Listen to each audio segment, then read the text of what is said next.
একটা প্রশ্ন রাখি, মাত্র 13,000 মানুষের একটি জাতিসত্তা, তারা কি সত্যি একটি পুরো রাষ্ট্রের সার্বভৌমত্ব ধ্বংস করতে পারে, নাকি এটা এক নতুন কল্পকাহিনী যেটা বানানো হয়েছে ভয় ছড়ানোর জন্য, প্রোপাগান্ডা চালানোর জন্য?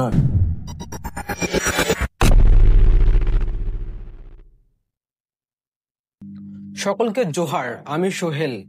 খাগড়াছড়ির সিঙ্গিনেলা এলাকা এক মারমা কিশোরী শিক্ষার্থীর উপর নির্মম গণধর্ষণের অভিযোগ উঠে।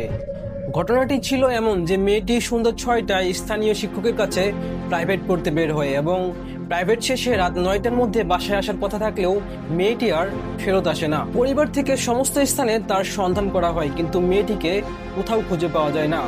পরে রাত 11টার দিকে মেয়েটিকে ওই এলাকার একটি পরিত্যক্ত স্থানে অচেতন অবস্থায় খুঁজে পাওয়া যায়। মেয়েটির ভাষ্য মতে তাকে কয়েকজন ছেলে চেতনানাশক দিয়ে অজ্ঞান করে নিয়ে যায়।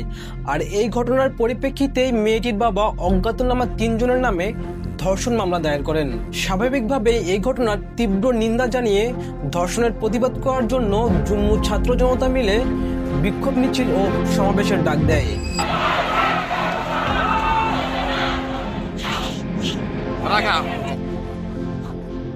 জম্মু ছাত্র জনতার ব্যানারে বিক্ষোভ মিছিল ও সমাবেশ হয়। মুক্তমঞ্চের সমাবেশে বক্তারা দোষীদের দ্রুত আইনের আওতায় আনার দাবি জানান। ধর্ষণ যা একটা মেয়ের জীবনের সর্বোচ্চ কলঙ্ক, যদি এই ঘটনা আমার বা আপনার কারো মা বোনের সাথে ঘটতো, তাহলে আপনি কি প্রতিবাদ করতেন না? অবশ্যই করতেন।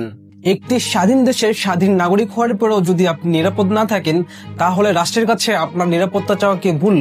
রাষ্ট্রের কাছে আপনার অধিকার চাওয়া কি ভুল? অবশ্যই না। কিন্তু এই প্রতিবাদকে আমাদের স্বরাষ্ট্র উপদেষ্টা ভারতীয় প্রোপাগান্ডা বলে চালিয়ে দেয়।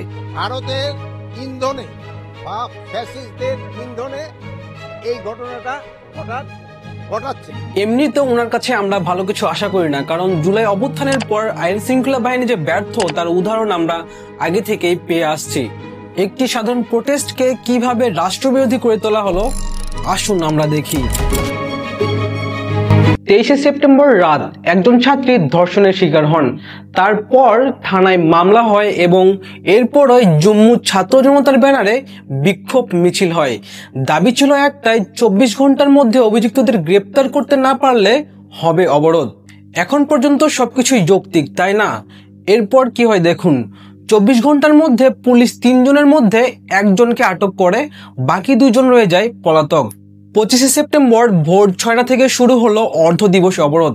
কোথাও টায়ার জ্বালানো হলো, কোথাও গাছের গুঁড়ি ফেলে রাস্তা আটক করা হলো, কিন্তু কোথাও কোনো রকমের বড় সহিংসতা ঘটেনি। দুপুরের মধ্যেই আবার অবরোধ উঠে গেল, অর্থাৎ একটি পুরোপুরি শান্তিপূর্ণ প্রতিবাদ, যেটা গণতন্ত্রে নাগরিকদের মৌলিক অধিকার। কিন্তু এখানে আসে আসল মোড়। সেই একই দিন সন্ধ্যায় সেনাবাহিনীরা ছাত্রনেতা উকুন মার্মাকে তুলে নিয়ে যায় এবং শারীরিক ও মানসিকভাবে নির্যাতন করে। প্রশ্ন হলো, একটা ধর্ষণের বিচার চাইতে গিয়ে কেন ছাত্র সংগঠনের নেতাকে টার্গেট করা হলো?